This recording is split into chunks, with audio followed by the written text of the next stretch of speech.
નમસ્કાર મિત્રો, સ્વાગત છે તમારું અમારી YouTube channel Gujarat jobs and ન્યૂઝમાં. મિત્રો, મહિલા અને બાળ વિકાસ મંત્રાલય દ્વારા આંગણવાડીઓને લઈને મહત્વના અને સારા સમાચાર સામે આવ્યા છે. કેન્દ્રીય મહિલા અને બાળ વિકાસ મંત્રાલય દ્વારા 14,599 જેટલી આંગણવાડી કમ કોડિયાઘરને મંજૂરી આપી દીધી છે. તો રાજીવ ગાંધી રાષ્ટ્રીય કોડિયાઘર યોજના RGNCS 1 જાન્યુઆરી 2006 થી કેન્દ્રીય ક્ષેત્ર યોજના તરીકે શરૂ કરવામાં આવી હતી, જેમાં રાષ્ટ્રીય કોડિયાઘર ભંડોળને કાર્યકારી બીમાર મહિલાઓના બાળકો માટે કોડિયાઘર માટે સ્વૈચ્છિક સંસ્થાઓની સહાય યોજના સાથે મર્જ કરવામાં આવ્યું હતું. આ યોજના રાજ્યો અને કેન્દ્ર શાસિત પ્રદેશોમાં કેન્દ્રીય સમાજ કલ્યાણ બોર્ડ CSWBB અને 2 સ્વૈચ્છિક સંસ્થાઓ ભારતીય બાળ કલ્યાણ પરિષદ ICCW અને ભારતીય આદિવાસી જાતિ સેવક સંઘ BAJSS દ્વારા લાગુ કરવામાં આવી હતી. હવે યોજનાનું જે ભંડોળ પેટર્ન 90-10 હતું, જેમાં 90% કેન્દ્ર અને 10% અમલીકરણ એજન્સીનો હિસ્સો હતો. તો રાજ્ય સરકારો અને કેન્દ્ર શાસિત પ્રદેશ વહીવટી તંત્ર આ યોજનામાં હિસ્સેદાર નહોતા, તેથી તેમનું નિરીક્ષણ અને દેખરેખ અપૂરતી હતી. ત્યારબાદ 31 ડિસેમ્બર 2016 થી RGNCS બંધ કરવામાં આવ્યું.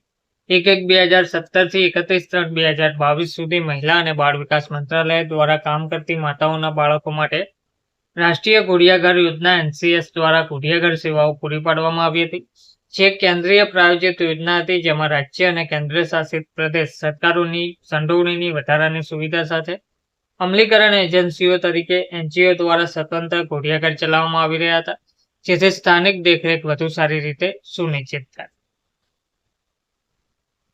તો મંત્રાલયે 1 એપ્રિલ 2022 થી વ્યાપક મિશન શક્તિની પેટા યોજના હેઠળ કોડિયાઘર યોજના શરૂ કરી, જેથી બાળકો 6 મહિનાથી 6 વર્ષની વયના માટે સલામત અને સુરક્ષિત વાતાવરણમાં ગુણવત્તાયુક્ત કોડિયાઘર સુવિધા પૂરી પાડી શકાય.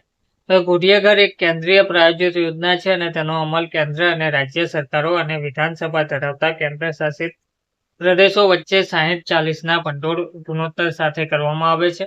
સિવાય કે ઉત્તર પૂર્વીય અને વિશેષ શ્રેણીના રાજ્યો જ્યાં ગુણોત્તર 90-10 છે, વિધાનસભા વિનાના કેન્દ્ર શાસિત પ્રદેશો માટે કેન્દ્ર સરકાર દ્વારા 100% ભંડોળ પૂરું પાડવામાં આવે છે.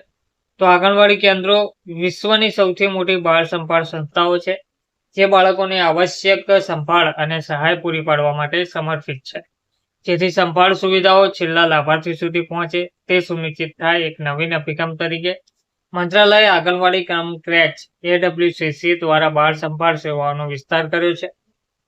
વિવિધ રાજ્યો અને કેન્દ્ર શાસિત પ્રદેશો તરફથી મળેલા પ્રસ્તાવ અનુસાર 23/7/2025 સુધી મંત્રાલય દ્વારા કુલ 14,599 આંગણવાડી કામ ક્રેચને મંજૂરી આપવામાં આવી છે, જેમાંથી 23 રાજ્યો અને કેન્દ્ર શાસિત પ્રદેશો દ્વારા 2,448 AWCC કાર્યરત કરવામાં આવ્યા છે. ધન્યવાદ.